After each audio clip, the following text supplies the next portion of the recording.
بسم اللہ الرحمن الرحیم۔ ایک بار اور صلوات پڑھیں محمد والی محمد۔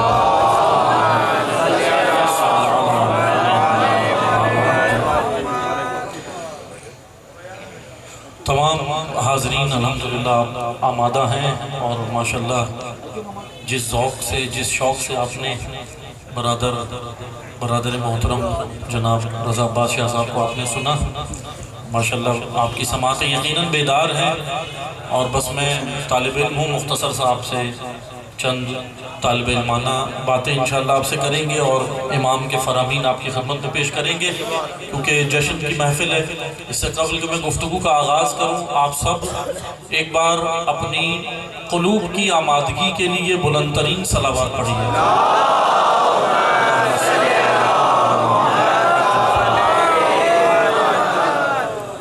ایک بار ایسا درود پڑھیں کہ آپ کی نہیں میری تھکن دور ہو، جو سفر ہم کر کے آئے ہیں۔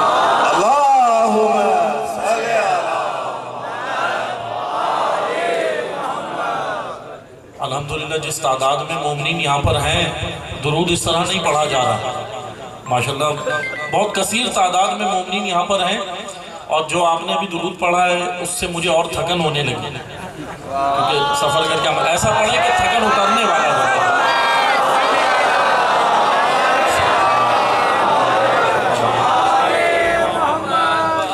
اس سے زیادہ بہتر پڑھیں،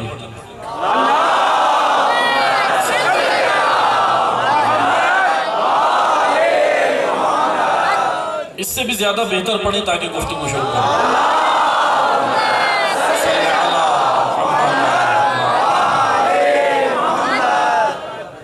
اعوذ باللہ من الشیطان الرجیم، بسم اللہ الرحمن الرحیم، الحمدللہ رب العالمین، الصلاة والسلام علی اشرف الانبیاء والمرسلین وخاتم النبیین سیدنا و مولانا علی رسولہ الکریم وأہل بیتہ الطیبین الطاہرین المعصومین المظلومین، اما بعد فقال رسول اللہ صلی اللہ علیہ وآلہ وسلم ان الحسین مصباح الہدی و سفینۃ النجات۔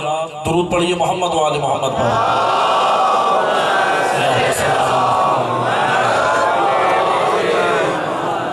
تمام حاضرین محفل، تمام حاضرین جشن اپنی حفظ و سلامتی کے لیے، مملکت پاکستان کے استحکام کے لیے، مقامات مقدسہ کی حفاظت کے لیے، علماء حق کی حفاظت کے لیے، یہاں جو مومنین اور برادران جو بھی کسی بھی قسم کی خدمات انجام دے رہے ہیں، ان کی توفیقات خیر میں اضافے کے لیے، تمام ظالمین کی نابودی کے لیے، مظلومین کی کامیابی کے لیے، دشمنان دین، دشمنان اہل بیت کی نابودی کے لیے، اور امام عصر کے ظہور میں تعجیل کے لیے ایک بار بلند تر محمدی صلوات پڑھیں۔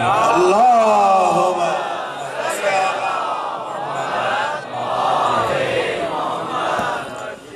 شکر گزار ہیں، سب سے پہلے ہم سب بارگاہ الہی میں اللہ کا شکر ادا کرتے ہیں کہ خداوند تبارک و تعالی نے ہم سب کو ذکر محمد و آل محمد کی یہ توفیق عطا فرمائی۔ یقیناً ذکر محمد و آل محمد میں آنا، شریک ہونا، اس ذکر کا اہتمام کرنا، اس فرش ولا و فرش عزا کو بچھانا، اور اس ذکر میں آ کے پڑھنا، اس ذکر کو کرنا، یہ اللہ کی توفیق سے ممکن ہے، اور اس توفیق الہی پر ہم سب مل کے اللہ کی بارگاہ میں شکر بجا لاتے ہیں۔ اور یقیناً کائنات کی سب سے افضل ترین نعمت ذکر محمد و آل محمد ہے، اس سے بڑی نعمت کوئی کائنات میں ہے نہیں۔ محمد و آل محمد کا ذکر، اور اس ذکر کی اپنی حکمت ہے، اس ذکر کے اپنے فوائد ہیں، اس ذکر کا اپنا جو ہے وہ بہت سارے اس ذکر کے اندر فوائد و مقاصد موجود ہیں یا مقصد موجود ہے۔ میں چونکہ جشن ہے، جشن فرزندان زہرا سلام اللہ علیہ کے حوالے سے یہ جشن ہے، کیونکہ ماہ شعبان المعظم ہے، تاریخ آپ سب کو یاد ہیں، میں تاریخ تکرار نہیں کر رہا، لیکن اسی ایام، اسی ماہ کے اندر آپ سب جانتے ہیں، اسی مہینے میں کربلا کے کردار مکمل ہوئے ہیں۔ کیونکہ یکم شعبان کو آپ دیکھ لیں کس ترتیب کے ساتھ خداوند تبارک و تعالیٰ نے ان کو دنیا میں بھیجا کہ سب سے پہلے شریکت الحسین کا دنیا میں آنا، پھر امام حسین کا دنیا میں آنا، اور پھر 4 شعبان حضرت ابو الفضل کا، حضرت ابو الفضل عباس کا دنیا میں آنا۔ اس ترتیب پہ ذرا غور کریں، بیچ میں امام ہیں اور دونوں طرف محافظین امام ہیں۔ اس ترتیب پہ غور کریں، اللہ نے کیا حکمت خدا کی، یعنی سید الشہداء امام حسین بیچ میں، امام نے اللہ نے ان کا یوم میلاد رکھا، اور شروع میں ناصرہ حسین کا، اور پھر اس کے بعد جو ہے مطیع حسین کا، حضرت ابو الفضل عباس کا۔ اگرچہ اس ماہ کے اندر اور بھی مناسبتیں ہیں، جیسا کہ آج بعض روایات کے مطابق 5 شعبان ہے آج، اور آج حضرت امام سید الساجدین علیہ السلام کا بھی یوم میلاد ہے، اور اسی طرح سب سے اہم ایک اور دن جو ہماری طرف آ رہا ہے وہ ہے وقت کے امام کا یوم میلاد، نیمہ شعبان، 14 شعبان المعظم یعنی 15 کی شب ہماری طرف آ رہی ہے، شب برات بھی ہے، اور 15 شعبان ہمارے وقت کا امام نے، کیونکہ یاد رکھیں حدیث میں بھی ہے، قرآن کریم میں بھی ہے کہ ہم اپنے زمانے کے امام کے ساتھ اٹھائے جائیں گے، اپنے زمانے کے امام کے ساتھ، اس لیے زمانے کے امام کی معرفت بہت ضروری ہے، اور معرفت ملتی ہی فرش عزا پہ آنے سے ہے، یہیں پہ ملتی ہے۔ اللہ نے اس گھرانے کو یہ فضیلت عطا کی ہے۔ فضائل الحمدللہ بھی آپ نے قصیدے میں سنے، اسی لیے میں آپ کا ذوق دیکھتے ہوئے مختصر سے فضائل آپ کی خدمت میں بیان کروں، پھر میں مختصر سا پیغام بھی دوں گا، توجہ سنیے گا۔ فضائل اہل بیت الحمدللہ آپ سنتے ہیں، خطبہ، ذاکرین، علماء، شعراء، منقبت خان، نوحہ خان آ کے آپ کی خدمت میں یہاں پہ فضائل اہل بیت بیان کرتے ہیں۔ یقیناً فضائل بہت زیادہ ہیں، فضائل اتنے ہیں، یہ میں کئی جگہ پڑھ چکا ہوں، لیکن دوبارہ آپ کا ذوق دیکھتے ہوئے یہ پڑھ رہا ہوں، تاکہ کیونکہ سماعت بیدار ہیں، اور کیوں نہ ہو بیدار، کیونکہ یہ ایام ہی جشن کے ایام ہیں، اس لیے بیداری سے آپ نے سننا ہے، اور پوری توجہ سے ہر جملے کو آپ نے سننا ہے، اور آپ ساتھ دیں گے تو شاید میں پڑھ سکوں گا۔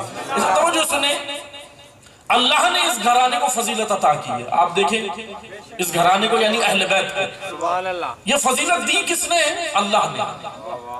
اور تمام فضائل قرآن کریم میں، فضائل کی جو آیات ہیں، وہ جب ہم ان قرآن کریم کی آیات کو عملی طور پر دیکھتے ہیں تو وہ گھرانہ اہل بیت میں عملی طور پر نظر آتی ہے، گھرانہ اہل بیت میں عملی طور پر نظر آتی ہے۔ یعنی تمام آیات آپ دیکھیں، اللہ نے اس گھرانے میں طہارت رکھی، اللہ نے اس گھرانے میں پاکیزگی رکھی، اللہ نے اس گھرانے میں عصمت رکھی، اللہ نے اس گھرانے میں شجاعت رکھی، اللہ نے اس گھرانے میں فصاحت رکھی، اللہ نے اس گھرانے میں بلاغت رکھی، اللہ نے اس گھرانے میں کرامت رکھی، اللہ نے اس گھرانے میں علم رکھا، اللہ نے اس گھرانے میں حلم رکھا۔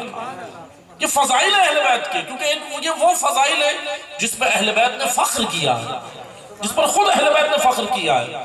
اور یقین جانے میں جملہ کہتا ہوا پڑھتا ہوں، کیونکہ حالات بھی ہم دیکھ رہے ہیں کہ کیا حالات بن رہے ہیں، اور پاکستان کے اندر خصوصاً میں یہ کئی جگہ پیغام دے چکا ہوں، یہاں بھی دوں گا کہ دیکھیں الحمدللہ تمام مسلمان اہل بیت سے محبت کرتے ہیں، تمام فرقے کرتے ہیں، اہل سنتوں اور اہل سنت کے اندر بھی جتنے فرقے ہیں وہ تمام کے تمام اہل بیت سے محبت کرتے ہیں۔ ہاں بس محبت کا تقاضا الگ الگ ہے، محبت کا اظہار الگ الگ طریقے سے کرتے ہیں، لیکن محبت اہل بیت سے سب کرتے ہیں، بس ایک تکفیری گروہ کے علاوہ، صرف ایک تکفیری گروہ ہے جس کو ناسبی کہتے ہیں۔ ناسبی یعنی جو اہل بیت کے فضائل کے منکر ہیں، جو اہل بیت کے فضائل کو نہیں مانتے، اگرچہ انہوں نے لباس مسلمانوں کا اوڑا ہوا ہے، لیکن حقیقتاً تو یہ ہے کہ انہیں مسلمان بھی نہیں ہیں، کیونکہ مسلمان وہی ہے جو اہل بیت سے محبت رکھتا ہے، اور یقیناً تمام مسلمان اہل بیت سے محبت رکھتے ہیں۔ اور یہ میری آواز جہاں تک جاری ہے، یقیناً ہمارے برادران اہل سنت بھی سن رہے ہیں، کیونکہ محبت اہل بیت کے بارے میں روایات اہل سنت کی کتب میں بھی ہیں، اہل تشیع کی بھی ہیں، دونوں کے علماء نے، اکابرین نے محبت اہل بیت کے بارے میں بہت سارے اپنی روایات لکھی ہیں، جمع کی ہیں، فضائل علی کے عنوان سے بہت کچھ جمع کیا ہے۔ اہل سنت عالم ہے، بات آگئی یہ توجہ سنیں، اہل سنت عالم ہے ابن اسیر، شیعہ نہیں ہے، اہل سنت عالم ہے ابن اسیر۔ ابن اسیر اپنی کتاب میں فضائل علی کا چیپٹر پورا لکھتے ہیں باب۔ ابن اسیر بہت جید عالم ہے، اپنے دور کے گزرے۔ ابن اسیر کے جملے ہیں، توجہ سے سنیے گا، یہ میرے نہیں ہیں، ان کے جملے ہیں، اور بھرپور توجہ سنیے گا۔ ابن اسیر کہتے ہیں، اب یہ ان کے جملے ہیں، ابن اسیر کہتے ہیں علی ایسا مرد ہے جو ہر میدان میں مجھے آگے نظر آتا۔ یہ ان کے جملے ہیں، انہوں نے جو اپنی کتاب میں نقل کیا، کہتے ہیں علی ایسا مرد جو مجھے ہر میدان میں آگے نظر آتا۔ اب ابن اسیر سے پوچھا گیا، سوال کرنے والوں نے پوچھا کون سا میدان، کون سے میدان میں آپ کو علی آگے نظر آتا ہے؟ ابن اسیر یہاں رکے نہیں، کہنے لگے بھائی علی آگے ہے باقی سب پیچھے ہیں۔ ابن اسیر کے جملے کہہ رہے، ابن اسیر کہہ رہے ہیں کہ علی آگے ہے باقی سب پیچھے ہیں۔ جب پوچھا بھائی کون سے میدان، کہنے لگے علم، حلم، تقوی، عدالت، شجاعت، فصاحت، بلاغت، نجابت، کرامت، جتنے بھی میدان ہیں۔ ابن اسیر کہتے ہیں علی آگے ہے باقی سب پیچھے ہیں، لیکن ابن اسیر کہتے ہیں دو میدان تو ایسے ہیں جہاں دور دور تک علی ہی علی نظر آتا ہے۔ پوچھا کون سے دو میدان، کہنے لگے ایک علم کا میدان، ایک عبادتوں کا میدان۔ ان دو میدانوں میں مجھے علی کے علاوہ کوئی نظر نہیں آتا، اور حقیقت بھی یہی ہے۔ آپ دیکھ لیں علم کا میدان ہو تو کون کر رہا ہے دعوی سلومی؟ آپ دیکھ لیں تاریخ بشریت اٹھا کر دیکھیں، ایک ہی شخصیت نظر آتی ہے جو کہہ رہا ہے یہ پوچھو اس سے قبل کہ میں تمہارے درمیان میں نہ رہوں، پوچھو اس سے قبل میں تمہارے درمیان میں نہ رہوں۔ اب ہاں پوچھنے والے اس لیول پر نہیں تھے، امیر المومنین کہتا تھا بھائی مجھ سے پوچھو، پوچھنے والے اس لیول پہ نہیں تھے، لیکن ہاں مولا علی نے کہا کہ پوچھو میں زمینوں سے زیادہ آسمانوں کے راستے جانتا ہوں۔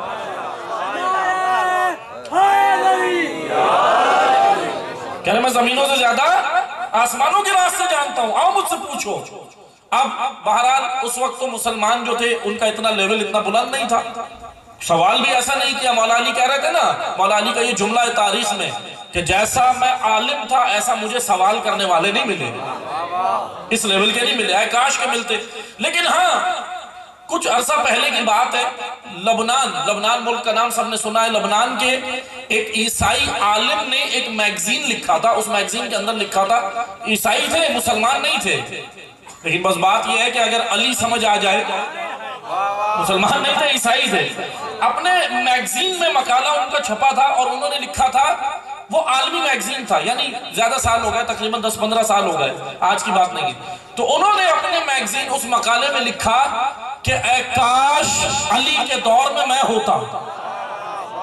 عیسائی عالم ہے لیکن حسرت کر رہے تھے کہ اے کاش علی کے دور میں ہوتا۔ تو پوچھا آپ ہوتے تو کیا کرتے؟ آپ ہوتے تو بھائی کیا پوچھتے؟ کہہ رہے میں یہ تھوڑی پوچھتا داڑھی میں بال کتنے، پگڑی میں پیچ کتنے، آج میں کھاؤں گا کیا، آج میں کس کروٹ پہ سوؤں گا، کیونکہ لوگ یہ سوال کرتے تھے، یعنی اتنے احمد تھے، پوچھتے تھے مولا یہ بتائیں داڑھی میں بال کتنے۔ اب مولا علی کا بلکہ بعض تو ایسے تھے جو علی کا امتحان لینا چاہتے تھے، لیکن اتنے احمق تھے امتحان میں پھنس جاتے تھے خود، کیونکہ مولا علی کا امتحان لینے آتے تھے اور پھنس جاتے تھے، کیونکہ اس کی وجہ یہ ہے کہ دنیا یہ سمجھتی ہے کہ یہ فضیلت علی کو ہم نے دی ہے، نہیں، یہ فضیلت علی کو اللہ نے دی ہے، اور اللہ جب کسی کو عزت دے دنیا مل کے ذلیل نہیں کر سکتی، اور خدا جب کسی کو ذلیل کر دے دنیا مل کے عزیز نہیں بنا سکتی۔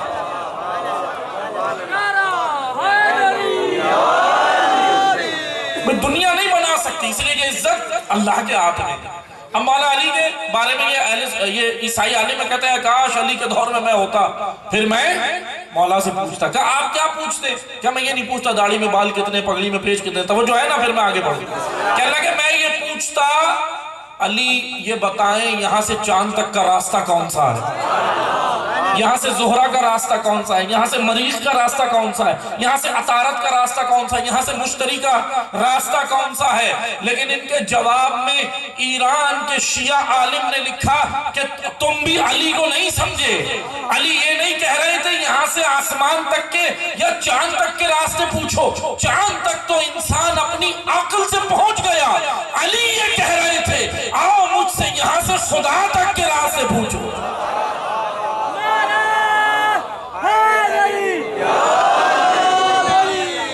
بلکہ مولا یہ کہہ رہے تھے آؤ میں تمہیں جو ہے در قرار وہ کل کا مددگار، جس کو بھی اس سے پیار بولنا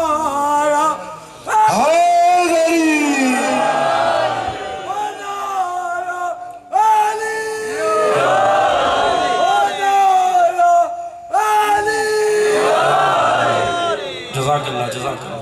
اتنی ہی بلند تر صلوات پڑھیے. اللہم صلی علی محمد و آل محمد. بلکہ مولا یہ کہہ رہے ہیں آؤ میں یہاں سے خدا تک، یعنی خدا تک سے مراد یہ ہے کہ میں تمہیں اللہ کی معرفت کرانے آیا ہوں، میں اس راہ کے لیے آیا ہوں، آؤ میں تمہیں وہاں تک پہنچاؤں. بس عزیزان محترم، اہل بیت کو یہ فضیلت اللہ نے دی ہے. میں ابھی آؤں گا امام حسین کی جانب، جو میں نے حدیث ابھی پڑھی ہے اس کی وضاحت کے لیے آؤں گا، لیکن دو جملے سنتے جائیں. جیسا کہ آج آپ دیکھ رہے ہیں حالات، بعض لوگ آپ نے دیکھا ہے نا دنیا میں چور ہوتے ہیں. چور کیا کرتے ہیں؟ چوری کرتے ہیں. کیا چوری کرتے ہیں؟ پیسے چوری کرتے ہیں، مرغیاں چوری کرتے ہیں، بکری چوری کرتے ہیں. چور ہے نا دنیا میں، لیکن سب سے بڑا چور کون ہے دنیا میں؟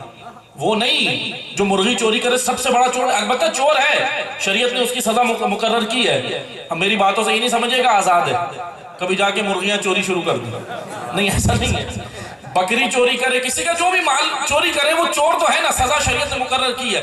لیکن توجہ سے سنیں، سب سے بڑا چور دنیا میں وہ ہے جو علی کے فضائل چراتا ہے. ہے نہیں، آپ اس بات سے ایگری کر رہے نہیں، کیونکہ سب سے بڑا چور وہ ہے جو علی کے فضائل چرائے. لیکن ہوتا کیا ہے، چلے میں آپ کو مثال دیتا ہوں. لوگ ہیں آج بعض ایسے کر رہے ہیں، بلکہ تاریخ میں کیا ہے، مولا علی کے فضائل اٹھا کر کہیں اور لگانے کی کوشش کی، کہیں اور فٹ کرنے کی کوشش کی. لیکن احمق جانتے نہیں ہیں، فٹ آتے بھی نہیں ہیں. مولا علی کے فضائل اگر کہیں بھی لگا دیں آپ، کہیں فٹ آئیں گے؟ نہیں آتے. میں آپ کو ایک مثال دیتا ہوں، یہ میں نے دی ہے پہلے کئی جگہ دی ہے، مجالس میں، کراچی میں بھی اور مختلف جگہ پہ، لیکن میں دوبارہ دیتا ہوں آپ کو مثال. مثلا فرض کریں یہ چھوٹا بچہ یہاں بیٹھا ہے، چھوٹا بچہ بیٹھا ہے، اس کو آپ ایک مثال ہے، توجہ سے سنیے گا، فضائل علی کے اوپر بات ہو رہی ہے. اس بچے کو آپ 6 فٹ کے آدمی کی قمیص پہنا دیں، توجہ ہے نا آپ، 6 فٹ کا آدمی ہے، قد کاٹ اس کا 6 فٹ ہے، اس کی قمیض اس بچے کو پہنائیں، اور اب یہ بچہ کیسا لگے گا؟ اچھا لگے گا؟ کیسا لگے گا؟ آپ خوش ہوں گے کہ، یا بچہ خوش ہوگا کہ مجھے قمیض پہنائیں، یا آپ خوش ہوں گے؟ نہیں، بلکہ آپ ایک مذاق میں، بلکہ بعض اوقات ہوتا یہ ہے کہ اگر کوئی ایسی حرکت کرے، اپنے سے بڑے قد کے آدمی کی قمیض یا کپڑے پہن کے آئے، کوئی بھی ہو، اگر اپنے سے بڑے قد کے آدمی کی قمیض یا کپڑے پہن کر آئے یا قمیض پہن کر آئے تو اچھا لگنا تو دور کی بات ہے، بلکہ آپ الٹا اس کو ہنس کے کہیں گے کارٹون لگ رہے ہو، بلکہ یہ کہیں گے نا تم تو بالکل کارٹون لگ رہے ہو. عزیزان محترم، یہ تو لباس ہے. بڑے قد کے آدمی کا چھوٹے قد کے فٹ نہیں آتا، وہ کارٹون لگتا ہے. اگر بڑے قد کے آدمی کی قمیض چھوٹے قد کے آدمی کو پہناؤ تو کارٹون لگتا ہے. علی کے فضائل کی قمیض علی سے اتار کے کہیں بھی پہناؤ وہ جچتا نہیں ہے، کارٹون ہی نظر آتا ہے.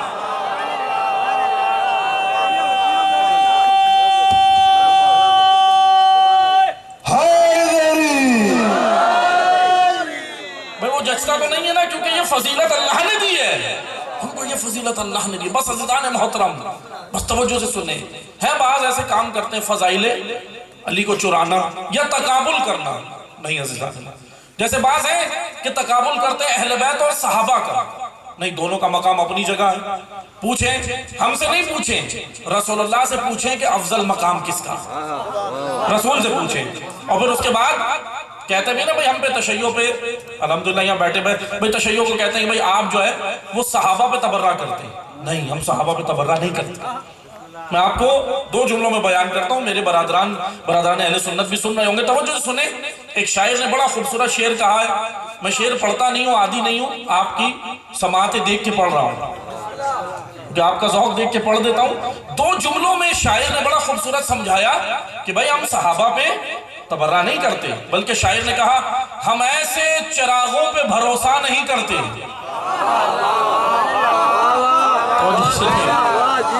ہم ایسے چراغوں پہ بھروسہ نہیں کرتے جو آگ لگاتے ہیں اجالا نہیں کرتے.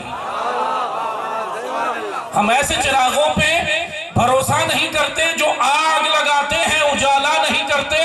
ہم دشمن حیدر کو، ہم دشمن زہرا کو برا کہتے ہیں نیر، اصحاب پیمبر پہ تبرہ نہیں کرتے.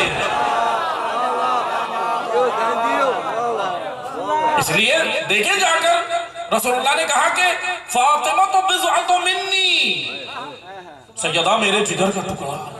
جس نے سیدہ کو راضی کیا اس نے مجھے کیا، جس نے مجھے کیا اس نے اللہ کو کیا، اور جس نے زہرا کو ناراض کر دیا اس نے پیغمبر اکرم کو ناراض کیا، اور حضور کو ناراض کیا تو اللہ کو ناراض کیا.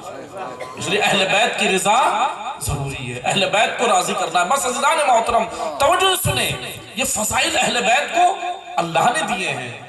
اب تشیع کا میں عقیدہ بیان کرنا ہوں. بھائی پیغمبر اکرم کے بعد ہم ایسا نہیں کہ جیسے بعض لوگ کہتے ہیں کہ جی آپ مولا علی کو بڑھا دیتے ہیں، کہتے ہیں نا آپ بڑھا دیتے ہیں. بھائی کس سے بڑھا دیتے ہیں؟ کس سے بڑھا دیتے ہیں؟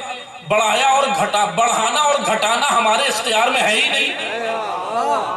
بڑھانا اور گھٹانا ہمارے اختیار میں کب ہے؟ کیونکہ بڑھانا گھٹانا ہمارے اختیار میں جب ہوتا جب علی کو امام ہم نے بنایا ہوتا. ہم نے تو نہیں بنایا. ہادی، رہبر، امام، پیشوا، رہنما، رہبر اللہ نے بنایا. تو اس لیے ہم تو نہیں گھٹاتے، ہم نہ بڑھاتے نہ گھٹاتے، بلکہ جو مقام ہے. ہاں تشیع کا عقیدہ یہ ہے تشیع کا کہ رسول اللہ سب سے افضل ترین ہستی کائنات کی، پیغمبر اکرم سے افضل کوئی نہیں ہے دنیا میں، ان کے بعد مولا علی علیہ السلام. یہ تشیع کا عقیدہ ہے. بلکہ آئے جیسے بعض لوگ کہتے ہیں آپ ذکر رسول نہیں کرتے، تو سنیں ذکر رسول ہم کرتے ہیں، لیکن ذکر رسول آئے ہم شاگرد رسول کی زبان سے سناتا ہوں جو رسول کے ساتھ ساتھ رہا. ایسا شاگرد جو نہج البلاغہ میں کہتا ہے میں رسول کے پیچھے ایسے رہتا تھا جیسے اونٹنی کا بچہ اپنی ماں کے پیچھے رہتا ہے. رسول اللہ کی فضیلت آئے دیکھیں. بلکہ سنیں رسول اللہ کی فضیلت یہ ہے کہ علی جیسا شجاع، کائنات کا سب سے افضل ترین شجاع کون ہے؟ مولا علی. امیر المومنین ہے نا مولا علی. مولا علی سے بڑا شجاع بہادر کوئی دنیا میں نہیں ہے. اب علی جیسا شجاع امام کہہ رہا ہے کہ جب جنگ کے طبل بجتے تھے اور اگر ہمیں بھی کوئی خوف ہوتا تھا تو ہم جس ہستی کے دامن سے جا کر شجاعت لے کر، میں علی جس ہستی سے شجاعت لے کر میدان میں اترتا تھا اس ذات کو ذات رسول اللہ کہتے ہیں.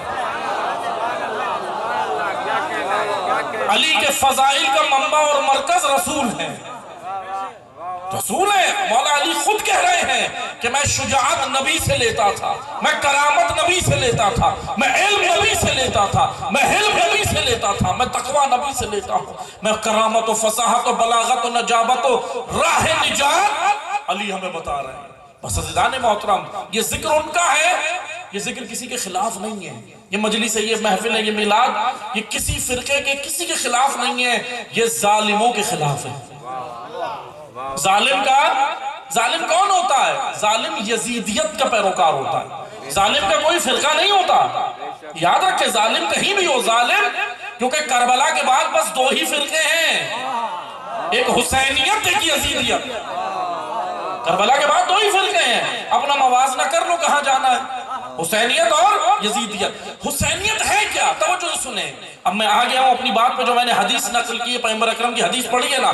توجہ سنیں، میں جلدی عرض کر رہا ہوں تاکہ مختصر سا ذکر حضرت ابو الفضل کا بھی ہو. بس توجہ سنیں، حسینیت ہے کیا؟ حسینیت ایک نظریہ، ایک سوچ ہے، ایک فکر ہے، ایک آئیڈیالوجی ہے. حسینیت ایک راہ ہے. حسینیت ایک تہذیب ہے، حسینیت ایک تمدن ہے، حسینیت کوئی فرقہ نہیں ہے، حسینیت نجات بشریت کا سامان ہے۔ آئیں حضور کہہ رہے ہیں، حدیث میں نے ابھی نقل کی ہے، یہی حدیث اہل سنت اہل تشیع دونوں علماء نے نقل کی اپنی کتابوں میں کہ ان الحسین، مشہور حدیث ہے، سب نے سنی ہے، میں حدیث کی وضاحت کروں گا اگر آپ کی توجہ ہے تو پھر میں آگے بڑھوں۔ حضور فرماتے ہیں ان الحسین مصباح الہدی۔ اب سادہ سا ترجمہ آپ سب کو یاد ہے، کیا ہے ترجمہ؟ حسین مصباح الہدی، مصباح الہدی یعنی چراغ ہدایت کا چراغ، جزاک اللہ، چراغ ہدایت حسین، یہ سادہ سا ترجمہ ہے۔ ان الحسین مصباح الہدی والسفینۃ النجات، اور نجات کی کشتی ہے۔ ایک حدیث یہ ہے اور ایک حدیث اور ہے جو اہل سنت اہل تشیع دونوں نے نجات کی کشتی کے حوالے سے نقل کی ہے، اور وہ ہے کہ پیغمبر اکرم فرماتے ہیں میرے اہل بیت کی مثال سفینہ نوح کی طرح ہے، اس میں جو سوار ہوگا وہ نجات پائے گا، لیکن جو نہیں ہوگا پھر دوسرا راستہ یزیدیت ہے۔ دو راستے ہیں بس دنیا میں، چن لو، تیسرا کوئی نہیں ہے، یہ تیسرے شارٹ کٹ ہم نے خود بنائے ہیں، ایک ہے حسینیت، ایک ہے یزیدیت، تیسرا راستہ ہے لا تعلقی، اس کو کہتے ہیں کوفیت۔ توجہ سنیے گا، میں لا رہا ہوں آپ کو کربلا پہ، کربلائیت اور کوفیت دو شہر نہیں ہیں، دو نظریے ہیں، تو جو ہے نا دو آئیڈیالوجی ہے، دو فکر ہے۔ حسینیت یعنی اللہ کے دین پر جب آنچ آئے مال، اسباب، اولاد، خون جگر سب دینا، اور کوفیت بچے بچاؤ، اولاد بچاؤ، ماں باپ بچاؤ، سب چیزیں بچا لو، اللہ کا دین قربان، یہ کوفیت ہے اور یہ حسینیت ہے نا، یہ دو نظریات۔ اب عین ممکن ہے، توجہ سے سنیں، کوفہ اور کربلا دو شہر نہیں ہیں، جغرافیہ کی قید نہیں ہے، جغرافیہ نہیں، باؤنڈری نہیں، بلکہ یہ دو نظریے ہیں، کربلا اور کوفہ دو نظریے ہیں۔ عین ممکن ہے کوفہ شہر جو آج موجود ہے عراق کے اندر، کوفہ میں رہنے والے کی سوچ کربلائی ہو، اور عین ممکن ہے شکارپور میں رہنے والے کی سوچ کوفی ہو، تو اس لیے کہیں بھی کسی بھی زمین پہ رہو، یا تو کربلائی بن جاؤ یا کوفی بن جاؤ گے، یا کوفی بن جاؤ گے۔ کوفیوں کے بارے میں ایک وہ بھی ہے نا، نعرہ بھی ہے نا، شعار، کوفی لا یوفی، لا یوفی یعنی جن میں وفا نہیں تھی۔ آئیں توجہ سے سنیں، میں ذرا ایک چیز کا اور جواب آپ کو یہاں پہ دوں گا، کیونکہ بعض لوگ، کیونکہ مجلس تو نہیں ہے لیکن امام حسین کا ذکر ہے، اس لیے میں جواب یہاں دیتا جاؤں گا، کیونکہ ایام ازاں میں ہم نے کراچی میں بھی دیا تھا۔ جیسے بعض لوگ کہتے ہیں نا کہ بھائی شیعوں نے امام حسین کو قتل کیا ہے نا الزام۔ اب میں دعوت دیتا ہوں کہ کتابیں پڑھیں، کتابیں پڑھیں، میں کتابوں کے حوالے بھی دے دوں گا، لیکن توجہ سے سنیں، وسعت قلبی کے ساتھ، وسعت نظری کے ساتھ، ہم نے بڑے دل کے ساتھ مطالعہ کرنا ہے، کیونکہ خدا نہ خاصہ یہ کوئی لڑائی جھگڑے کی بات نہیں۔ اگر کوئی آپ کو بولتا ہے نا دوسرا فرقے والا، آپ نے لڑنا نہیں ہے، ہم پرامن قوم ہیں، لڑنا نہیں ہے، علمی جواب دینا ہے، باب العلم کے ماننے والے ہو، اور آپ کو جواب دینا آنا چاہیے۔ یہ مجلس اور میلاد رکھے ہی سی گئے کہ یہاں سے آپ سیکھیں۔ دنیا کی سب سے بڑی یونیورسٹی اور مدرسہ اور درسگاہ فرش اعظم، یہی فرش ولا، فرش اعظم۔ بس عزیزان محترم توجہ سنیں، حسینیت، یزیدیت اور درمیان میں ہے کوفیت، یہ تین نظریات ہیں۔ یزیدیت ظلم، استبداد، اندھیرا، جہالت، گمراہی، تعصب۔ حسینیت نور، علم، روشنی، راہ نجات، اور کوفیت کچھ بھی معاشرے میں ہوتا رہے اپنے گھر میں بیٹھ جائے، یہ ہے کوفیت، یہ کوفی ذہن ہے، یہ کوفی نظریہ ہے۔ اب توجہ سنیں، امام حسین کے بارے میں رسول نے کیا کہا؟ حسین چراغ ہدایت ہے۔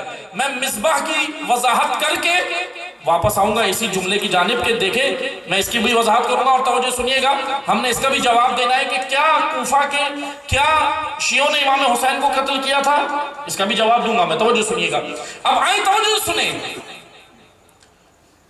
ان الحسین مصباح الہدا، پیغمبر اکرم نے کہا حسین مصباح ہے، مصباح مصباح۔ میں لفظ مصباح کی وضاحت کرتا ہوں، توجہ سنیے گا۔ مصباح کا سادہ سا معنی جو ابھی سب کے ذہن میں وہ ہے چراغ، عربی زبان کا لفظ ہے، توجہ سنیے گا۔ مصباح کہتے ہیں چراغ کو، لیکن چراغ سے زیادہ دقیق اور بھی معنی ہے جو علماء نے، مفسرین نے اور عرفا نے کیے ہیں۔ چراغ خالی معنی نہیں ہے، بلکہ توجہ سنیں، دو جملوں میں سنیں۔ مصباح نور کی اس کرن کو کہتے ہیں جو اندھیرے کا سینہ چاک کر کے نورانیت پھیلاتی ہے۔ میں وضاحت کرتا ہوں، مثال دیتا ہوں، یہ جوانوں اور بچوں کے لیے میں مثال دیتا ہوں، بزرگان ہم سے بہتر جانتے ہیں، توجہ سنیے گا تاکہ مصباح کی اور وضاحت کرتا ہوں۔ مثلا صبح کے وقت نماز فجر، نماز فجر الحمدللہ سب پڑھتے ہیں نا، ابھی آواز نہیں آ رہی شاید۔ نماز فجر اور نہیں پڑھتے تو عہد کرنا، امام حسین کے جشن میں آئے عہد کریں۔ نماز فجر کے بعد، نماز فجر جب صبح میں ہوتی ہے تو اس کے بعد آپ آسمان پہ دیکھیں گے ایک سرخی ہوتی ہے۔ اچھا اصطلاحی جملے سن لیں، اردو زبان میں اصطلاح میں ایک جملہ استعمال ہوتا ہے صبح کے لیے، صبح کاذب، اور دوسرا جملہ استعمال ہوتا ہے صبح صادق۔ صبح کاذب وہ صبح ہوتی ہے جو ابھی ہوئی نہیں ہے، ہلکی ہلکی سرخی ہے، اس کو کاذب کہتے ہیں۔ کاذب یعنی جھوٹی صبح، سچی صبح نہیں ہے، ابھی جھوٹی جھوٹی ہے۔ لیکن صبح صادق اس صبح کو کہتے ہیں جو بالکل سچی ہے اور آسمان پہ پورا نور اور روشنی چھا گئی ہے۔ اب توجہ سے سنیے گا، آسمان کے اوپر جب صبح کے وقت ریڈ کلر کی سرخی ہوتی ہے، ریڈش ہوتی ہے، سیاہی ہوتی ہے، سرخی، اس سرخی کو نور، روشنی کو کہتے ہیں۔ سورج کی پہلی کرن دوسری نہیں، عربی زبان بڑی خوبصورت ہے، شرط بھی دیکھیں، عربی زبان کے اندر شرط دیکھیں، دوسری نہیں، نور کی وہ پہلی کرن جو آسمان پہ جا کر اس سرخی کا سینہ چاک کر کے آسمان پہ نور پھیلائے، اسے مصباح کہتے ہیں، اسے مصباح کہتے ہیں۔ توجہ سنیں، میں نے لفظ کی وضاحت کی ہے، ابھی حدیث کی نہیں کی، صرف لفظ کی ہے۔ مصباح یہاں تک سمجھ آیا؟ مصباح لفظ کی وضاحت ہو گئی تو سمجھ آ جائے گا حسین ابن علی کون ہے۔ اور توجہ سنیں، مصباح ذہن میں ترجمہ بیٹھ گیا، نور کی پہلی کرن، روشنی کی پہلی کرن جو اندھیرے کا سینہ چیر دیتی ہے، اندھیرے کو رہنے نہیں دیتے۔ اندھیرے کو عربی میں کہتے ہیں ظلمت، روشنی کو عربی میں کہتے ہیں نور۔ ظلمت کو نور چیر دیتا ہے، پہلی کرن، اس کو مصباح کہتے ہیں۔ آئیں اس حدیث کی جانب، حضور فرما رہے ہیں، اے قوموں، اے ملتوں، اے عالم بشریت، اے امت اسلامیہ، اے ظلم و استبداد کی چکی میں پسنے والوں، اے ظالموں کے زیر سایہ رہنے والوں، اے جہالت کے اندھیروں میں، گمراہی میں بھٹکنے والوں، تمہیں جو نور، تمہیں جو جہالت، ظلم، استبداد، گمراہی، جھوٹ، فریب، دھوکہ، حسد، ان تمام بیماریوں سے نکال کر جو نور تمہیں نور ولایت میں لا سکتا ہے، اللہ نے اس مصباح کا نام حسین ابن علی رکھا۔ یہ حسین ابن علی تمہیں نکال کر لائے گا، بشرط یہ کہ حسین کا دامن تھامو، زبانی نہیں، عملی طور پہ دامن تھامو۔ مصباح یعنی نجات دینے والا، جہالت کے اندھیروں سے نکالنے والا، گمراہی کے اندھیروں سے نکالنے والا، ظلم کے اندھیروں سے نکالنے والا، تعصب کے اندھیروں سے نکالنے والا، اس کو مصباح کہتے ہیں۔ عزیزان محترم، امام حسین علیہ السلام کا یہ نظریہ بس سنیں، کون ہے حسین؟ اور حسین نے نکالا۔ اس لیے شاعر نے کیا کہا، دنیا تو مشکلات میں کہتی ہے یا علی، دنیا تو مشکلات میں کہتی ہے یا علی، اسلام نے کہا تھا مصیبت میں یا حسین۔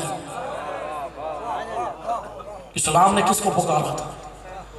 آپ دیکھ لیں، 28 رجب گزری ہے نا، مدینہ میں بڑے بڑے نام بیٹھے رہے، کربلا نہیں آئے۔ اب یہ ایف آئی آر میں نہیں کاٹ رہا، یہ ایف آئی آر تاریخ کی کتابوں میں کٹی ہے، اس کو ایف آئی آر کہتے ہیں نا، ایف آئی آر کٹتی ہے نا، ایف آئی آر کس کی کٹتی ہے؟ قاتلوں کی۔ اور کس کی؟ جو قتل میں ملوث ہو. لیکن ایک اور کو شامل کرنا چاہیے ایف آئی آر میں. ایک وہ جو قاتل ہے، ایک وہ جو قتل میں ملوث ہے، تیسرا وہ جو ظلم اور قتل پہ خاموش ہے. ان تینوں طبقات پہ آپ زیارت وارثہ میں لعنت تو کرتے ہیں، کرتے نہیں ہم زیارت میں؟ کیوں لعنت کرتے ہیں؟ کیونکہ ہم ان تینوں گروہوں سے راضی نہیں ہیں. ہم اللہ لعنت کرتا ہے، ہم نہیں، اللہ کرتا ہے، خدا کرتا ہے نا. اس لیے بس یاد رکھیں، قاتلان حسین کو کبھی بھی آپ بخشوا نہیں سکتے. معذرت کے ساتھ صحابہ کا احترام سر آنکھوں پر، اہل تشیع صحابہ کا احترام کرتے ہیں، لیکن یاد رکھو قاتلان حسین کو ہم صحابی نہیں مانتے. کبھی رضی اللہ تسلیم نہیں کریں گے، جانے دے دیں گے، تسلیم نہیں کریں گے. کیوں؟ تم یزید کو رضی اللہ بنانے چلے ہو، تم بھی احمق ہو. یاد رکھو یزید وہ پلید ہے جو یزید کو رضی اللہ بنانے جائے گا. یزید تو رضی اللہ نہیں بنے گا، بنانے والا لعنت اللہ بنے گا. یزیدیت مردہ باد، یزیدیت مردہ باد، یزیدیت مردہ باد، حسینیت زندہ باد، حسینیت زندہ باد، حسینیت زندہ باد. نعرہ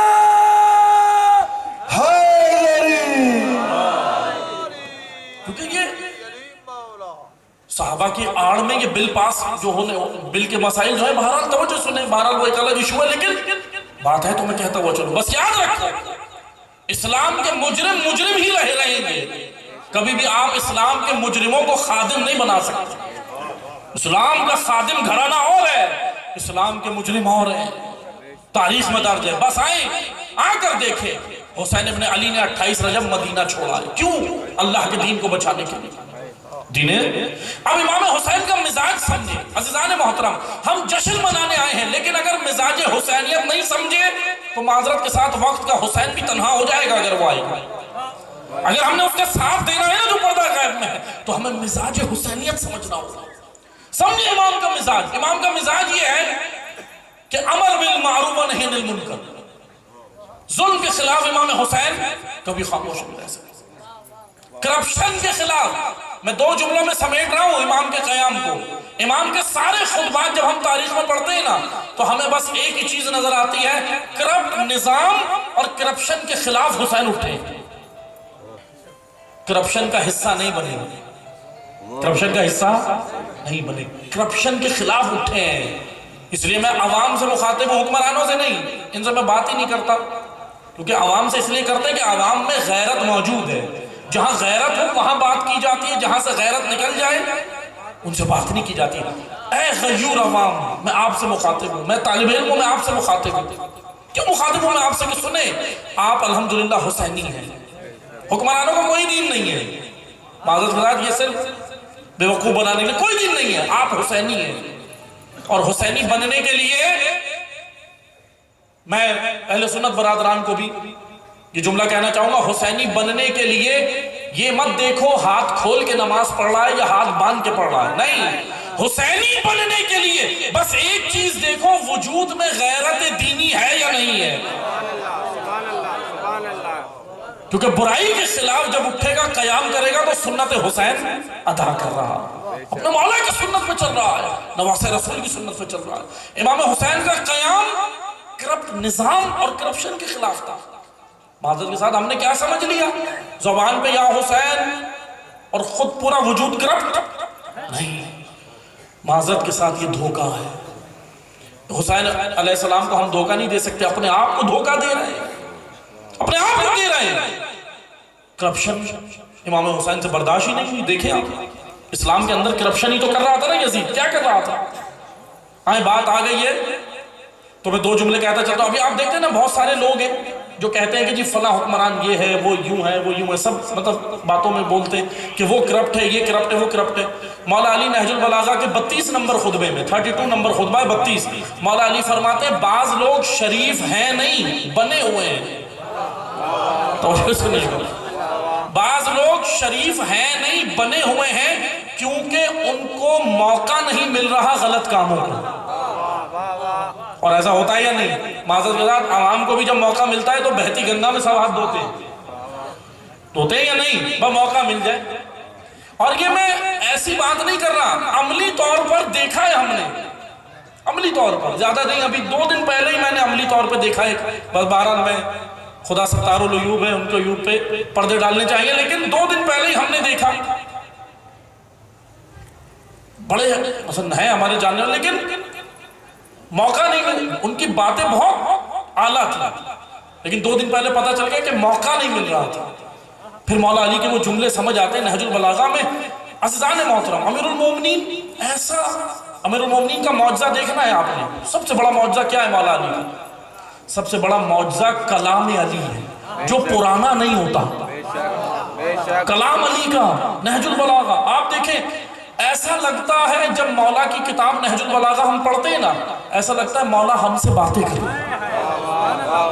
یقیناً ایسا ہی ہے. دیکھیں آپ نہج البلاغہ پڑھیں، آج عہد کریں اس محفل میں آ کر کہ امام کے خطبے کو، کسی ایک کلام کو، کوئی ایک دن میں 5 منٹ تو نکالیں نا. امام حسین کے لیے 5 منٹ تو بنتے ہیں نا، نہیں بنتے. کہ اتنی محبت ہے الحمدللہ دل میں آپ کے، محبت پہ شک نہیں کہ پاکیزہ محبت، آپ عقیدت میں آئے، محبت میں آئے، لیکن وہ کلام دیکھیں. مولا علی نے ہمارے مسائل کا حل دیا ہے. آج مجھے بتائیں، اب میں بلا تفریق سب سے بات کر رہا ہوں، شیعہ و سنی و پاکستان میں ہمارے مسائل ہیں یا نہیں ہیں؟ کامن مسائل ہیں، ایک سے ہی مسائل ہیں. ابھی فرقوں کی بحث نہیں ہو رہی. ایز اے نیشن، قوم، اگر ہم دیکھیں تو ہمارے مسائل ایک سے ہی ہیں سارے. اچھا، ان مسائل کا حل کیا ہے؟ حل کی جانب ہم خود نہیں جا رہے. جانتے کیوں نہیں جا رہے؟ اور مجھے یاد نہیں پڑتا، میں پہلے بھی آپ کی خدمت میں یہاں حاضر ہوا تھا، لیکن میں نے یہ مثال دی تھی یا نہیں مجھے یاد نہیں پڑتا، لیکن میں دوبارہ دے دیتا ہوں، حرج نہیں ہے، تاکہ جوانوں اور بچوں کو دوبارہ تکرار ہو جائے. دیکھیں، ایک جملہ میں نے کہا تھا، شاید میں پہلے آپ کی خدمت میں کہہ چکا ہوں، لیکن مجھے صحیح یاد نہیں. میں نے ایک جملہ کہا تھا، پہلے آپ سب یہ گواہی دیں، آپ سب مجھے یہ بتائیں مولا علی کو مشکل کشا مانتے ہیں یا نہیں؟ الحمدللہ آواز پیچھے تک آنی چاہیے نا. مشکل کشا مانتے ہیں، الحمدللہ مشکل کشا مانتے ہیں. اچھا، مشکل کشا وہ ہوتا ہے جو مشکلوں کو حل کرتا ہے.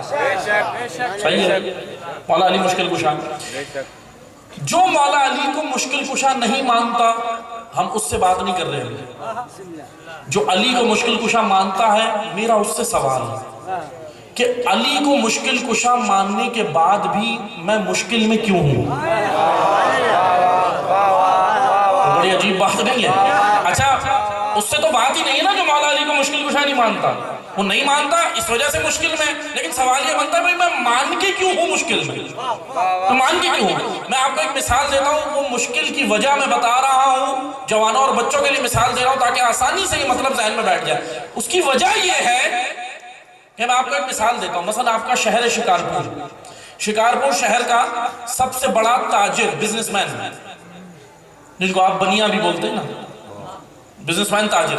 یا چلے شکارپور شہر کے ایم این اے، اس حلقے کے آپ کے ایم این اے. ایم این اے کون ہوتا ہے؟ نیشنل اسمبلی کا وزیر ہوتا ہے، ایم پی اے یا ایم این اے. اب مجھے بتائیں ایم این اے کے پاس کتنا پیسہ ہوتا ہے؟ بہت ہوتا ہے یا نہیں ہوتا ہے؟ ابھی ڈرے نہیں، کچھ نہیں ہوگا. بتائیں ڈرے نہیں، کچھ نہیں ہوتا. ہوتا ہے نا بھائی.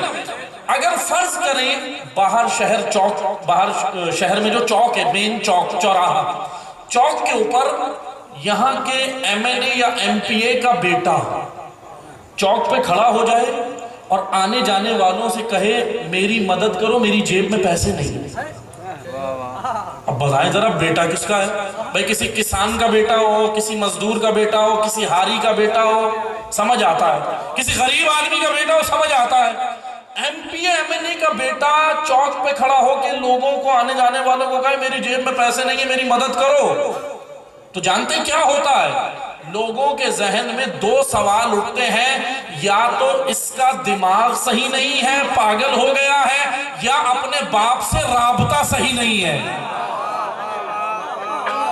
2 سوال آتے ہیں نا.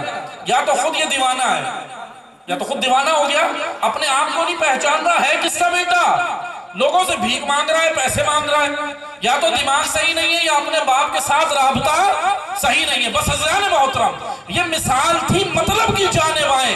جب علی کا پیروکار مشکل میں نظر آئے، وہاں بھی 2 سوال اٹھتے ہیں، یا تو دماغ صحیح نہیں ہے، یا علی سے رابطہ صحیح نہیں ہے.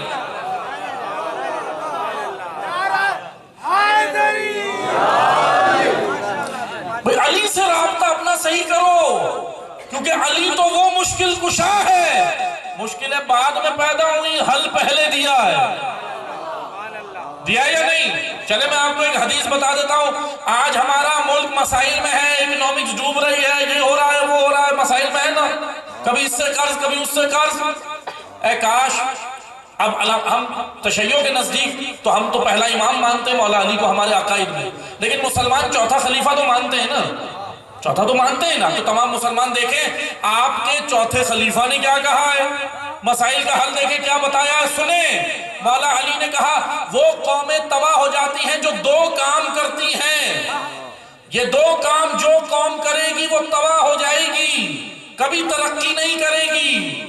پوچھا کون سے؟ مولا نے کہا ایک وہ قوم تباہ ہوتی ہے جو اہم کاموں کی جگہ غیر اہم کاموں کو ترجیح دے.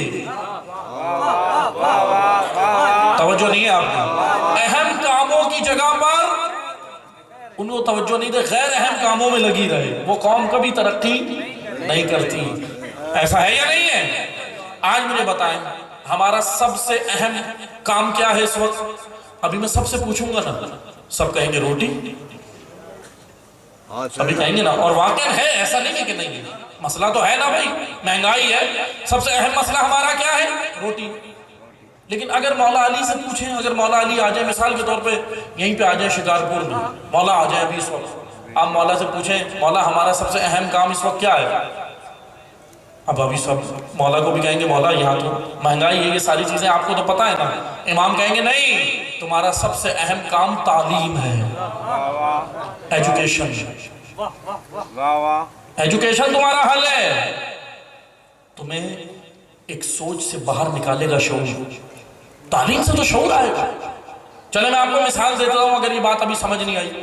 اب بعض لوگ کہہ رہے ہوں گے ابھی یہاں روٹی کے لالے پڑے ہیں، مولانا صاحب کہہ رہے ہیں تعلیم تک تو رسائی نہیں ہے. آئیں آ کر دیکھیں، اسلام کی پہلی جنگ ہوئی مدینہ میں، مسجد نبوی کے باہر ایک چبوترا تھا، اس چبوترے پہ چند اصحاب رہتے تھے کیونکہ ان کا گھر نہیں تھا، مہاجرین میں سے تھے، آئے تھے ہجرت کر کے پیغمبر اکرم کے ساتھ، صعوبتیں بھی جھیلی تھی لیکن ان کا کوئی گھر نہیں تھا، باہر رہتے تھے. ان کو تاریخ میں کہا جاتا ہے اصحاب صفہ. اصحاب صفہ یعنی چبوترے پہ باہر رہتے تھے. اب ان کے پاس نہ اچھا کپڑا تھا کوئی پہننے کو ڈھنگ کا، نہ پاؤں میں چپل تھی، نہ روٹی ڈھنگ کی اتنی زیادہ کوئی خاص کھانے پینے کو ملتا تھا، اور نہ مکان تھا. روٹی کپڑا مکان کچھ بھی نہیں تھا ان کا. یہ نعرہ سنتے نا آپ، یہ نعرہ تھا بھئی روٹی کپڑا مکان اصحاب صفہ کے پاس نہیں تھا. اب دیکھیں پیغمبر اکرم کی، رسول اللہ کی اسٹریٹجی اور حکمت عملی دیکھیں. اسلام کی پہلی جنگ، مال غنیمت ہاتھ آیا، اب مسلمان سارے خوش ہو گئے، اب ہمارے حالات بدلیں گے. پیغمبر اکرم نے مال غنیمت کو دو حصوں میں تقسیم کیا، 30% الگ کیا، 70% الگ کیا. آپ سے زیادہ میں گارنٹی سے کہہ رہا ہوں کتابیں اٹھا کے پڑھیں اور تحقیق کریں تو پتہ چلے اس وقت الحمدللہ ہم پھر بھی اچھی حالت میں ہیں. ہم سے زیادہ بری حالت میں اس وقت اصحاب صفہ تھے، ہم سے زیادہ بری کنڈیشن ان کی تھی، بھوک کی وجہ سے، کپڑا بھی ڈھنگ کا نہیں تھا، مکان نہیں تھے، گھر نہیں تھے، اس سے زیادہ بری حالت میں تھے. تو ان کے لیے کیا کرنا چاہیے تھا رسول اللہ کو؟ سارا مال لگاتے راشن پہ، کھانے پینے پہ. اتنی بری حالت میں بھی رسول نے کیا کیا؟ مال غنیمت کو دو حصوں میں کیا، 30% الگ، 70% الگ. 30% ان کے کھانے پینے پہ لگایا، 70% تعلیم و تربیت پہ لگایا. اور رسول اللہ کی یہ حکمت عملی بعض کو سمجھ نہیں آئی. بعض تو تھے ہی ایسے نا، کچھ سمجھتے ہی نہیں تھے.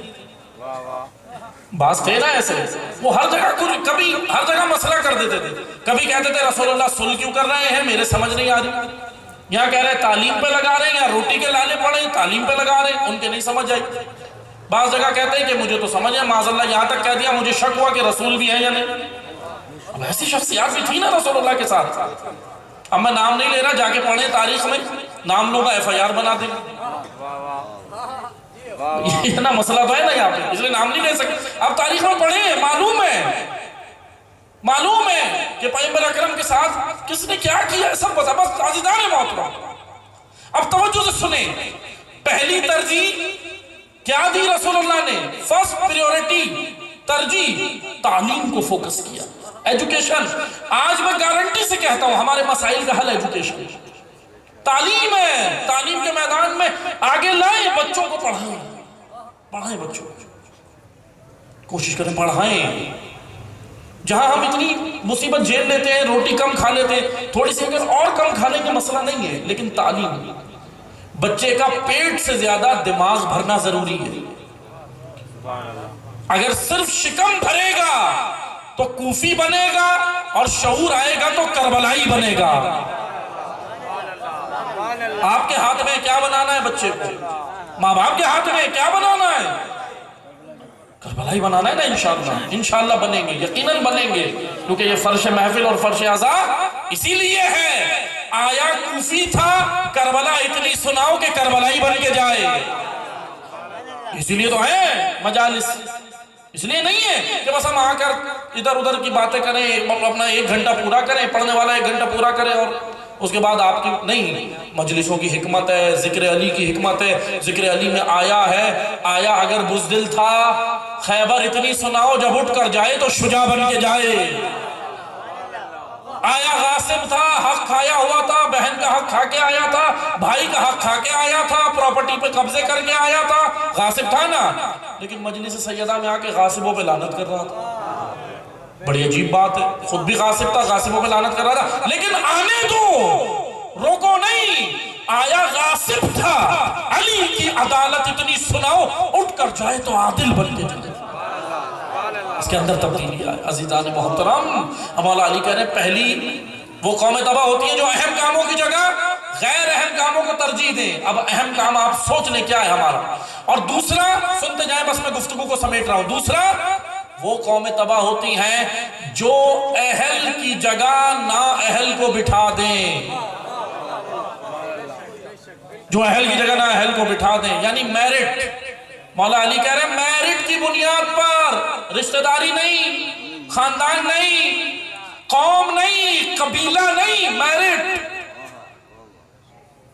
یہ قبیلوں کے بت تو حضور نے توڑوائے تھے، یہ قوموں کے بت قرآن کہہ رہا ہے تمہیں ہم نے قوموں میں بس اس لیے رکھا ہے کہ تمہاری شناخت ہو بس، لیکن اس قومیات کو بت مت بنانا، ورنہ یہ تمہیں کربلا نہیں آنے دے گی. آئے میں آپ کو مثال دیتا ہوں. کوفہ میں مسلم ابن عقیل ہے. کون ہے؟ نمائندہ حسین، نائب حسین، سفیر حسین. کیا ہوا مسلم کے ساتھ؟ دیکھیں میں کوفہ کو مختصر سا بیان کروں گا، زیادہ وقت نہیں ہے، توجہ سنیں. کوفہ والے کیوں نہیں آئے؟ 30,000 خط امام حسین کو لکھے تھے کوفہ والوں. 30,000 30,000 خط. امام حسین مکہ میں تھے، 4 مہینے امام حسین مکہ میں رہے. کوفہ والوں کے خط آئے کہ مولا آپ ہماری طرف آئیں، ہم نے یزید کا انکار کر دیا، ہم یزید کی حکومت کو نہیں مانتے، ہم نعمان ابن بشیر کو نہیں مانتے جو یزید کی طرف سے گورنر تھا. 30,000 خط لکھے. جب کوفہ والوں نے اتنے خط بھیجے نا، امام نے پھر اپنا نائب بھیجا، اپنا سفیر بھیجا، اپنا بھائی بھیجا، مسلم ابن عقیل. امام نے بھیجا نا کوفہ والوں کی طرف. جناب مسلم نے جا کر کوفہ والوں سے بیعت لی، تیار ہو گئے. 30,000 لوگ تیار ہو گئے. لیکن جانتے ہی کیا ہوا؟ صرف 1 دن کے اندر صبح سے لے کر مغرب تک کا وقت، صبح سے لے کر مغرب تک یہ 30,000 کے 30,000 غائب ہو گئے، مسلم تنہا ہو گئے. کیا وجہ تھی؟ تھوڑا سا محاسبہ کریں، کیونکہ اعمال نیمہ شعبان کی شب آ رہی ہے. مجھے اس امام کے لیے تیار ہونا ہے جس نے آنا ہے. ان مجلسوں کا ہدف یہی ہے. بس 2 جملوں میں سن لیں، میں آپ سے اجازت چاہوں گا، توجہ سنیں. 30,000 لوگوں کو ہوا کیا؟ اب 30,000 لوگ بٹنا شروع ہوئے. عبید اللہ ابن زیاد جو گورنر تھا اس وقت، یہ شخصیت آپ سب جانتے ہیں، ابن مرجانہ. عبید اللہ ابن زیاد. آواز نہیں آ رہی؟ جیسے حق بنتا ہے ایسے کریں، کیونکہ ہم نے کہہ دیا ہے کہ ہم لوگ کوئی کمپرومائز قاتلان حسین پہ نہیں کریں گے. قاتلان حسین تا ابد لعنت اللہ. ہر دشمن حیدر پہ تبرہ ہے ضروری، ہو بات عقیدے کی تو سوچا نہیں کرتے. بے ساختہ منہ سے نکل جاتی ہے لعنت، ہم لوگ تبرے کا ارادہ نہیں کرتے. نعرہ تبرہ. چلیں ایک اور نعرہ مل گیا. بس عزیزان محترم توجہ سنیں, بس دو جملے سنیں. کیا ہوا ہے؟ عبید اللہ ابن زیاد گورنر ہے. عبید اللہ ابن زیاد گورنر ہے. عبید اللہ نے گورنر حاکم ہے. 30,000 لوگوں نے حضرت مسلم کی بیعت کی. عبید اللہ نے اعلان کروایا جو جو مسلم کا ساتھ دے گا حکومت کی طرف سے معاوضے بند. یہ تاریخ بتا رہا ہوں میں, تاریخ. یہ ہوا کیا ہے تاریخ میں؟ حکومت ان کو معاوضے دیتی تھی. بہت سارے پروگرام بنائے ہوئے تھے اس وقت بھی, حکومت ظالمین نے بنائے ہوئے تھے. حکومت معاوضے دیتی تھی. کہا کہ تمہارے سارے معاوضے, راشن, نان نطفہ, راشن پانی بند. ایک طبقہ مسلم کو چھوڑ دیا, گھروں میں چلے گئے. ایک اور طبقہ بچتا تھا. ابھی 30,000 سب نہیں گئے. پھر عبید اللہ نے اعلان کروایا. ایک طبقہ کس کی وجہ سے گیا؟ شکم کی وجہ سے, مادہ پرستی کی وجہ سے, کھانے پینے کی وجہ سے, صرف راشن کی وجہ سے مسلم چھوڑ گئے. دوسرا طبقہ عبید اللہ نے اعلان کروایا جو مسلم کا ساتھ دے گا, کل شام سے فوج آئے گی. شام کیونکہ اس وقت بڑی سپر پاور تھی, اس وقت کی فوج شام کی سپر پاور تھی. کہہ لے شام سے فوج آئے گی, وہ تمہارے بچوں کو ذبح کرے گی, تمہارے مردوں کو ذبح کرے گی, تمہاری عورتوں کو اسیر کرے گی اور دارالامارہ لائے گی. ایک طبقہ مسلم کو یہاں سے چھوڑ گیا, خوف. کیا لے گیا گھر میں؟ خوف, جان کا خوف. ایک لے گیا مال کا خوف, ایک لے گیا جان کا خوف. کتنی چھوٹی چھوٹی لگ رہی ہوں گی یہ باتیں, لیکن بہت اہم ہے. پاؤں میں زنجیر ہیں یہ, امام کی پیروکار نہیں بننے دیتی یہ چیزیں. ضرورت ہے, مال بھی ضرورت ہے, سب چیزیں, جان بھی ضرورت ہے, لیکن یہ جان اتنی قیمتی نہیں ہے کہ دین سے زیادہ قیمتی نہیں ہے.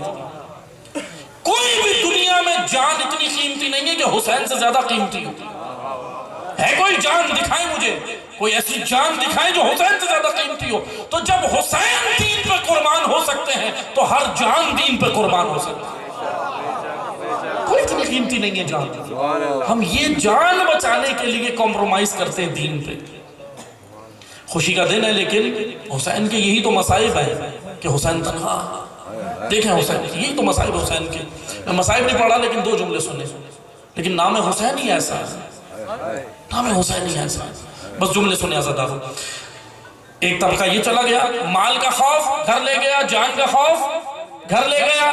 تیسرا طبقہ بچا تھا, تیسرا طبقہ بچا تھا آخری. اس کو کون لے گیا گھر؟ اس کے گھر کی خواتین, عورتیں, کوفہ کی عورتیں باہر نکلی. کسی نے اپنے شوہر کو کہا تم آ جاؤ, تمہیں کیا پڑی ہے, وہ دیکھ لے گا, دوسرے کریں گے, تمہیں کیا ہے.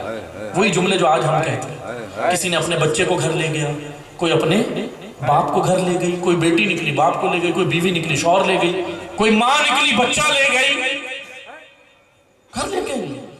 لیکن تنہا ہو گیا عقیل کا فرزند, تنہا ہو گیا کوفہ میں عقیل کا فرزند. دیکھیں آپ, پہلی چیز قرآن کریم نے یہی تینوں چیزیں بیان کی ہیں کہ اگر ان تینوں چیزوں کا غلبہ تمہارے وجود پہ اتنا ہو جائے کہ اللہ کی محبت بھی مغلوب ہو جائے تو پھر تم راہ خدا میں کبھی بھی اپنے امام کا ساتھ نہیں دے سکتے. کیا ہے وہ تین چیزیں؟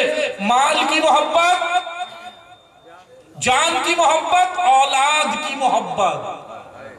اولاد کی محبت, ازواج کی محبت, ماں باپ کی محبت پاکیزہ محبتیں ہیں, فطری محبتیں. میں اس کی نفی نہیں کر رہا, لیکن یہ محبتیں اتنی غالب نہ آ جائیں کہ اللہ کی محبت پہ بھی غالب آ جائیں, ورنہ یہ پھر ہمیں گھر لے جاتی ہیں. آپ دیکھیں یہ کوفہ میں ہوا ہے, یہ ہے کوفی, خط لکھتے ہیں اور پھر اس کے بعد ساتھ چھوڑ جاتے ہیں. بس پھر میں مصائب نہیں پڑھ رہا, لیکن آپ کو معلوم ہے حضرت مسلم کی المناک شہادت, دردناک شہادت. اب آئیں دو جملے سنیں. میں مصائب نہیں پڑھ رہا لیکن بی بی کا خطبہ سنا کے اختتام کروں گا. اب بازار کوفہ میں پہنچی ہے علی کی بیٹی, آئیں آ کر دیکھیں خطبوں کی ذوالفقار سے کیسا یزید کو پچھاڑا ہے. واقعا عقیلہ بنی ہاشم, عقیلہ بنی عرب, عرب کی عقیلہ تھی. آئیں پہنچی, کوفیوں کے جب چہرے دیکھے نا بی بی نے, یہ میں تعریف پڑھ رہا ہوں, کوفی رو رہے تھے. اب بعد میں پشیمان ہو رہے تھے کہ ہم نے یہ کیا کر دیا, ہم سے غلطی ہو گئی, یہ ہو گیا.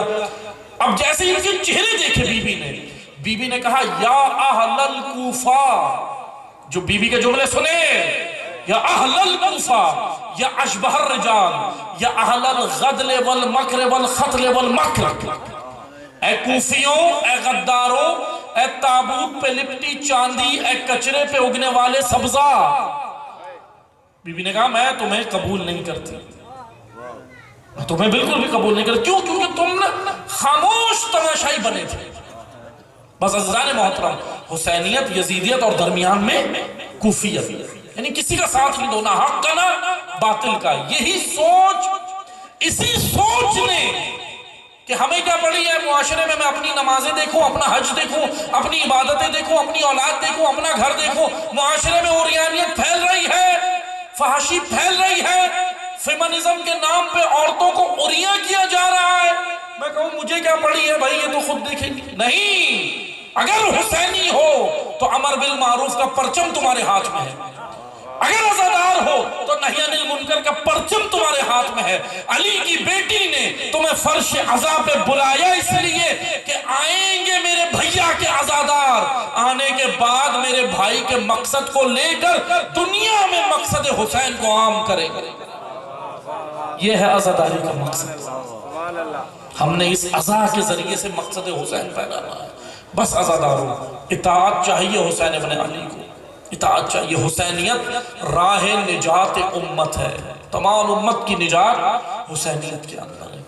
آج یلغار ہے، یورپ کی یلغار ہے، تہذیبوں پر ہماری یلغار ہے، ہماری ثقافت پہ یلغار ہے، دین پہ یلغار ہے۔ ان یلغاروں کو اگر کوئی روک سکتا ہے تو وہ ہے حسینیت۔ حسینیت کلا کما کرتی ہے، اس لیے امام حسین نے کہا تھا مجھ جیسا کبھی یزید جیسے کی بیعت نہیں کرے گا، مثلی لا یبایع، مجھ جیسا کبھی حسینی یزیدی کے سامنے نہیں جھکے گا، کوئی کمپرومائز نہیں کرے گا۔ بس عزیزان، دو جملے سن لیں، دو جملے سن لیں۔ محبت کے ساتھ ساتھ اطاعت ضروری ہے، صرف محبت کافی نہیں ہے، کیونکہ اگر محبت ہو، صرف محبت ہو، کوفہ والوں کو محبت تھی حسین سے، اطاعت نہیں کی۔ آپ دیکھ لیں بیٹھے رہے، بصرہ والوں کو محبت تھی حسین سے، اطاعت نہیں آئی۔ مدینہ والوں کو حسین سے محبت تھی، اطاعت نہیں کی۔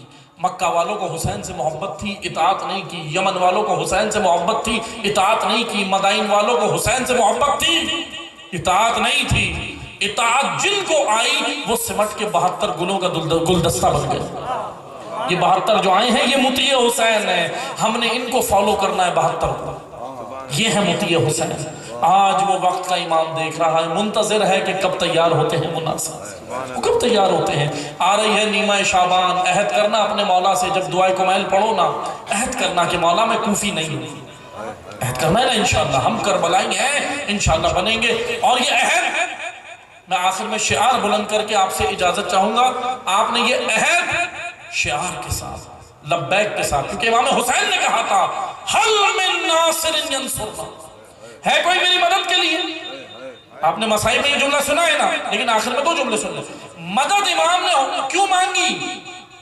حضرت علی اکبر کو بچانے کے لیے، حضرت علی اصغر کو بچانے کے لیے، ابو الفضل کو بچانے کے لیے، قاسم ابن حسن کو بچانے کے لیے نہیں، کیونکہ وہ سب تو پہلے شہید ہو چکے تھے۔ پھر امام نے کہا حل من، اگر امام ان کی زندگی میں حل من کہتے تو چلو پھر ہم سمجھتے کہ شاید اس کو بولا نہیں، امام نے جب اپنا کام کر دیا، بہترین طریقے سے اللہ کے دین کو بچا لیا، تو اب امام نے کہا حل من ناصر، مجھے ناصر چاہیے، مجھے مددگار چاہیے۔